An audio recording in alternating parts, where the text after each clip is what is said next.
Tonight, before you fall asleep, you will walk past a mirror in the dark. You won't really look at it, you'll glance half awake and keep moving. But somewhere underneath that glance, in a part of your brain far older than your name or your language, a quiet alarm will go off and warn you not to stare too long. You will ignore it. For thousands of years, your ancestors could not. Across almost every culture in Asia, the mirror was never just glass. It was a door. In old Chinese homes, a small octagonal mirror was hung above the entrance, not to check your reflection, but to bounce evil spirits back out into the street. In Japan, the mirror sits among the three sacred treasures of the imperial line, a holy object believed to hold the soul of a goddess.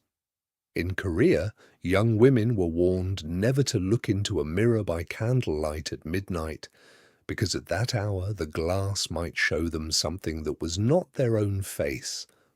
Different countries, different languages, the same fear. So here is the question that should keep you up tonight. Why would people who never met, separated by mountains and oceans and centuries, all arrive at the exact same terror?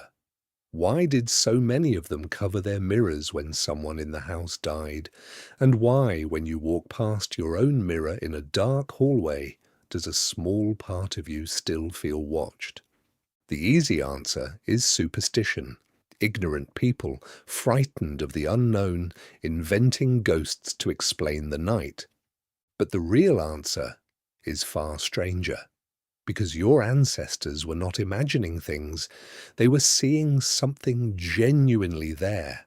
They simply did not have the words for what it was. You do. Let's start with the glass itself. For most of human history, you could not see your own face clearly. A still pond on a calm day, a sheet of polished bronze, a bowl of dark water, these gave you a blurred, shifting ghost of yourself, never sharp, never certain. The flawless silver mirror you own today is a recent invention. For your distant ancestors, catching a clear image of their own face was rare, unsettling, and a little bit magical. Something that should not be possible was happening. A second you, trapped inside a hard, cold surface, copying your every move. Now put that experience at night. Take away the electric light, give them a single oil lamp or a candle or nothing at all but the moon, and ask them to look. This is where the science begins and where it gets uncomfortable. In 2010, an Italian psychologist named Giovanni Caputo, working at the University of Urbino, ran an experiment so simple it sounds like a children's dare. He sat people alone in a dimly lit room, placed a mirror about a meter in front of them, and asked them to do one thing: stare at their own reflected face, quietly, for 10 minutes. What happened next was published in a serious scientific journal, and it is one of the eeriest findings in modern psychology. Within less than a minute, almost every single person reported that their face in the mirror began to change. The features started to drift, then to distort, and then, for the majority of them, the reflection stopped being their face at all. People saw the faces of strangers, they saw the faces of dead relatives, they saw animals, they saw monstrous, deformed masks. Some saw an old woman. Some saw a face they could only describe as not human. Caputo gave the effect a clinical name, the strange face in the mirror illusion. These were ordinary, mentally healthy adults, sitting in a quiet room, looking at nothing but themselves. So what was actually happening inside their skulls? To understand it, you need to meet the part of your brain responsible for recognizing faces. In the late 1990s, a neuroscientist at MIT named Nancy Kanwisher identified a specific region tucked along the underside of your brain that lights up powerfully whenever you see a human face. She called it the fusiform face area. It is one of the most specialized pieces of machinery you own. It is so sensitive, so hungry to find faces, that it works on almost no information at all.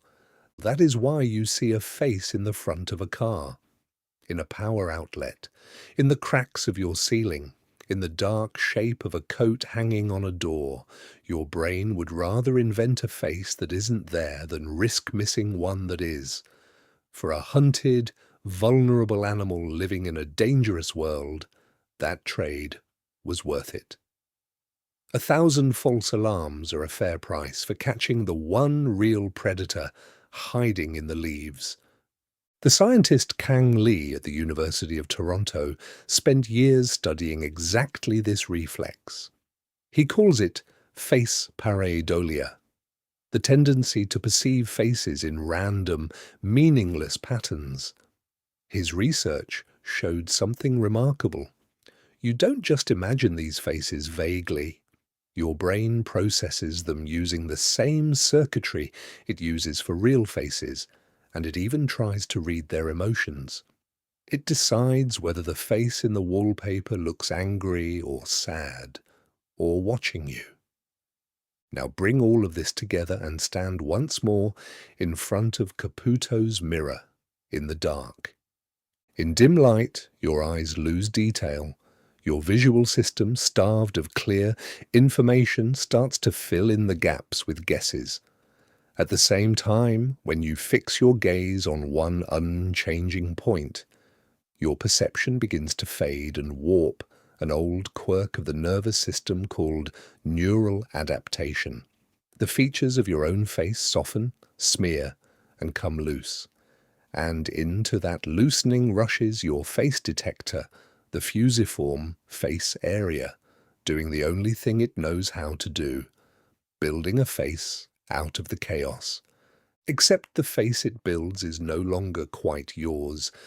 Your ancestors sat in exactly these conditions every single night: low light, flickering flame, long shadows, a polished surface that gave back a clear, impossible double of themselves. They had no concept of a fusiform face area. They had no word for pareidolia.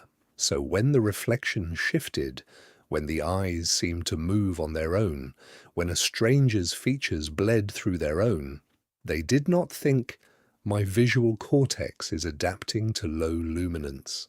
They thought, "Something is looking back at me." And can you really blame them? You have the science, you have the vocabulary, and you still feel it. This is the part that turns the whole story over. Because the fear of mirrors was not weakness. It was your ancestors being good scientists with the wrong instruments.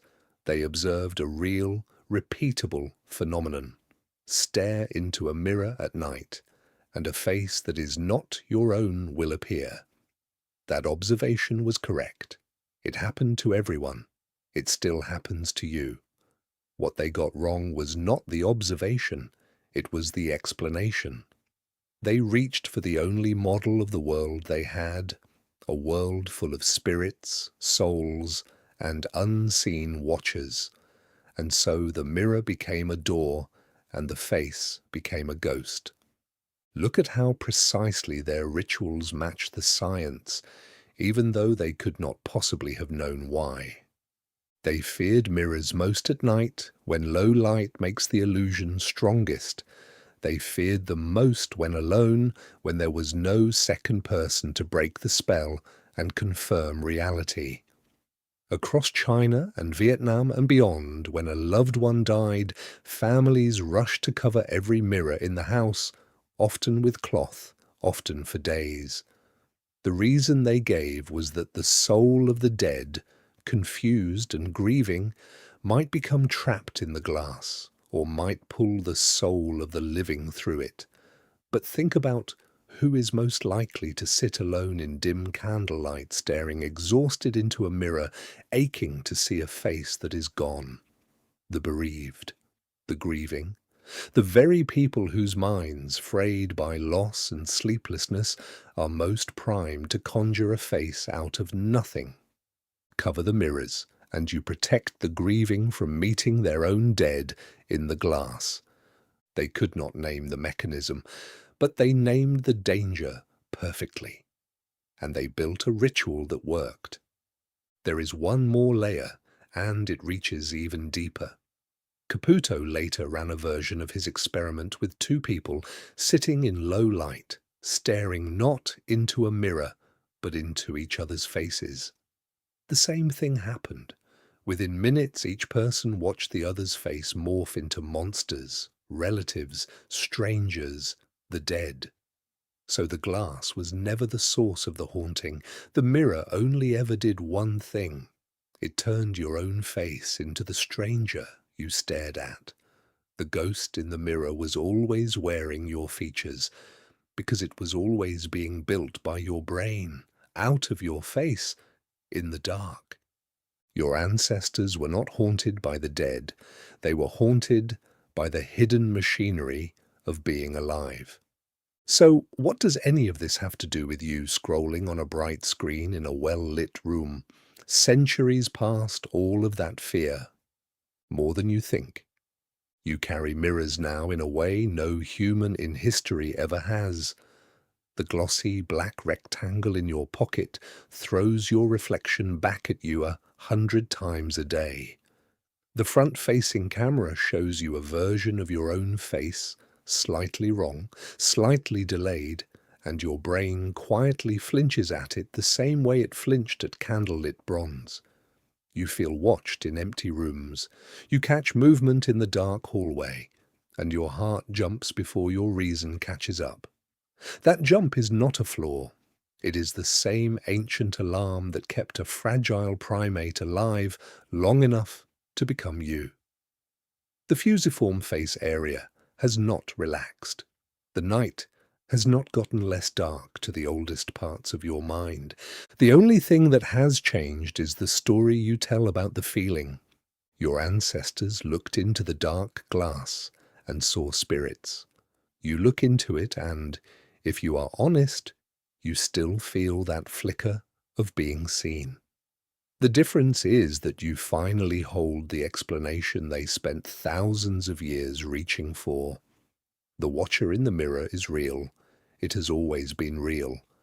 It is the part of you that builds faces faster than you can think, the part that would rather see a ghost than miss a threat, the part that has been keeping watch in the dark since long before there was a you to protect. So tonight, before you fall asleep, you will walk past a mirror in the dark, and now you know exactly who is looking back.